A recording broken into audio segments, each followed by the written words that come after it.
Kim Pao, kabilang at deserve nilang makilala bilang pinakasikat na love team at A-list kapamilya stars.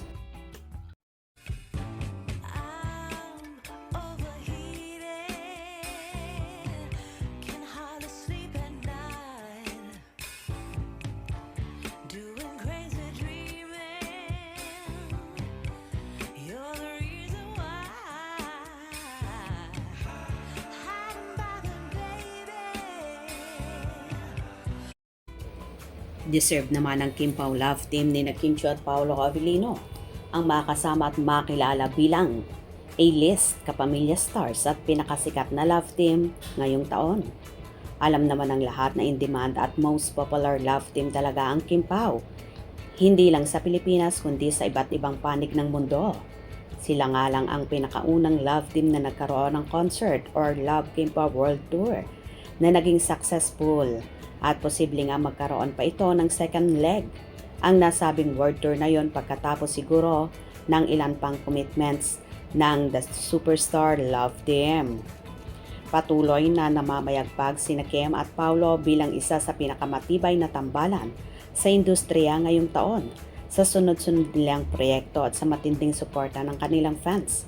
Hindi may kakailang kabilang na sila ngayon sa hanay ng mga A-list kapamilya stars na patuloy na nangingibabaw sa showbiz scene.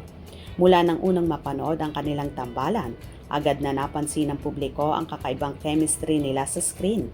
Marami ang humanga sa natural na samahan ni Kim at Paolo dahilan para mas lalo silang mahalin ng kanilang mga supporters. Sa bawat eksena, kapansin-pansin ang kanilang husay sa pag-arte na talaga namang tumatatak sa mga manonood. Bukod sa kanilang mahusay na performances, kapansin-pansin din ang lakas ng kanilang hatak sa social media. Sa bawat update, larawan o behind-the-scenes moments na inilalabas nila, agad itong nagtitrending at pinag-uusapan online. Patunay ito na hindi lamang sila patok sa telebisyon, kundi maging sa digital platforms kung saan mas lumalawak pa ang kanilang reach. Marami rin ang nagsasabing sina Kim at Paolo ang pinakasikat na love team ngayong taon dahil sa kakaibang kilig na naiibigay sa kanilang fans, hindi pilit at natural ng kanilang tambalan. Dahilan para mas marami ang mahok sa bawat proyektong kanilang ginagawa. Ang kanilang pagiging totoo at simple of cam ay lalo pang nagpapalakas sa kanilang koneksyon sa publiko.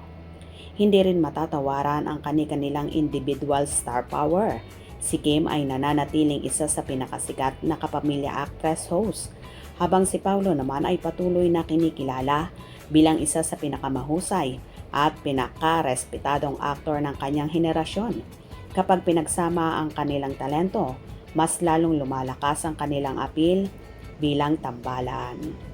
Well, deserve naman talaga ni Kim at Paolo ang naturang parangal na masasabi mong ngang isa sila sa love team na pinakasikat sa kanilang henerasyon at sinasabi ngang isa rin sila sa apple of the eye ng pamunuan ng Kapamilya Network.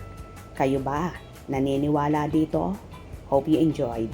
Please subscribe for more info.